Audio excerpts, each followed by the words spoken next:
এবার ২৬শে মেন খেলা দেখাতে চলেছে বামেরা। মোহাম্মদ সেলিমের উদ্যোগে লাল ঝান্ডার শক্তি প্রয়োগ। বাংলা ত্রিপুরাতে লাল ঝান্ডার গতিবেগ।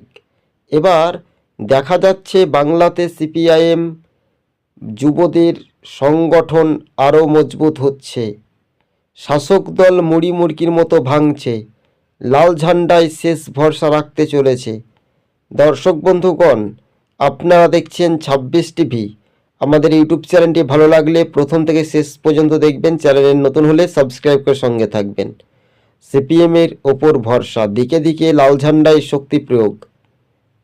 এবার শাসক দল তৃণমূল ভোটে হারবে, তার প্রমাণিত তৃণমূলের দুর্নীতির কারণে বাংলার মানুষ এক হয়ে অর্থাৎ সিপিএমের ওপর ভরসা রাখতে পারে বলে এমনটাই খবর সূত্র মারফত। তবে মোহাম্মদ সেলিমের জনসভায় লাল ঝান্ডার লক্ষাধিক মানুষের